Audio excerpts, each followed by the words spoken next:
En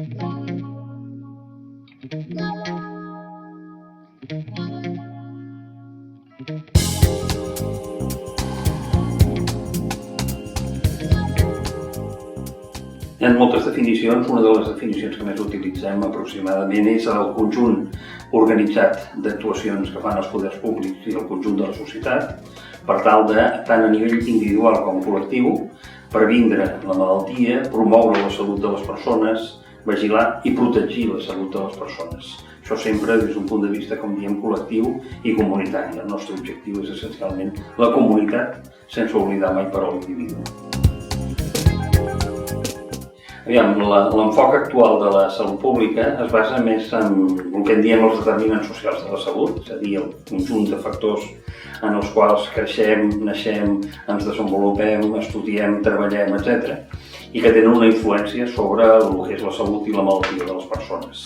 El 80% d'aquests factors determinants socials estan fora del sistema sanitari, per tant, en el conjunt de la societat. Estem parlant de la dieta, estem parlant de l'ensenyament, del nivell d'escolarització, estem parlant de l'habitatge, estem parlant de la contaminació atmosfèrica.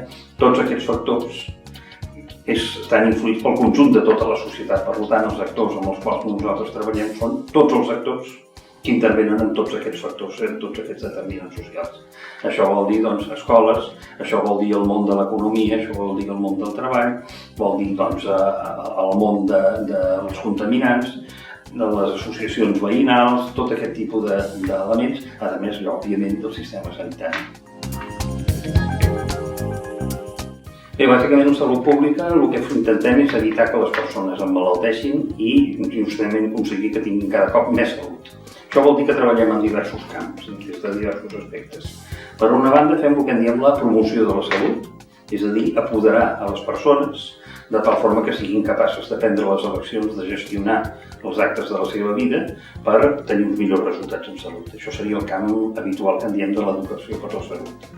Treballem en el terreny de la prevenció de la malaltia, és a dir, actuem sobre persones per tal d'intentar evitar que emmalalteixin. Això seria, per exemple, el cas de les vacunes, en les quals vacunem a persones sanes per evitar que emmalalteixin.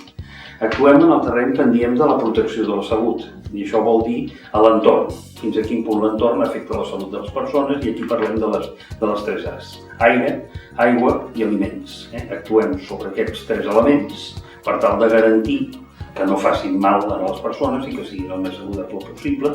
Per últim, actuem en el terreny del que en diem la vigilància epidemiològica.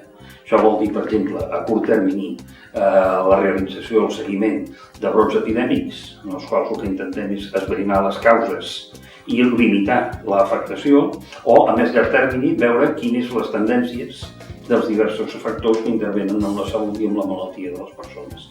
Això vol dir que treballem, a més en aquests grans terrenys, en el que serien les addiccions, drogues i addiccions en general, salut materno-infantil, salut laboral, tot aquest tipus d'elements.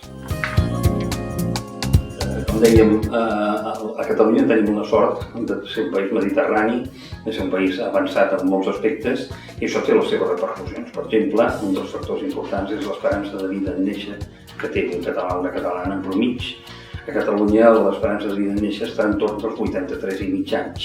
Això significa que estem molt per davant del reste de la Unió Europea i de l'estat espanyol, i que per davant nostre hi ha només en tot el món 2 o 3 països amb una esperança de vida una mica superior a la que tenim a Catalunya. Això vol dir que també tenim un conjunt de gent important que té més de 80 anys, i això té una doble lectura, una primera lectura molt positiva: la gent a Catalunya viu bé i viu bastant temps, l'altra que implica això una càrrega diferent a nivell del sistema sanitari. Però aquest és un indicador prou important, la gran esperança de vida. També tenim una mortalitat molt baixa, de les més baixes també del món, i una natalitat també baixa. Per tant, el balanç no és del tot positiu en aquest aspecte. Un altre factor és l'impacte de les vacunes que hi ha. A Catalunya, que estem de l'ordre entre 52 i 55 milions anuals aproximadament, però calculem que venim a evitar de l'ordre de 32.000 malalties anuals només a Catalunya.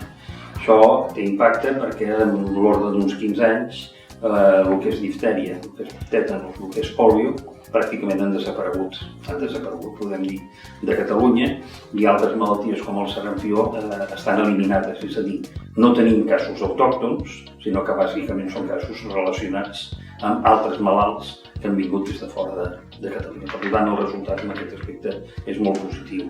Afegim a això totes les millores que hem tingut en els temes de seguretat alimentària, per tant, una gran reducció amb les intoxicacions o les infeccions relacionades amb l'alimentació, que també ha tingut un paper molt important.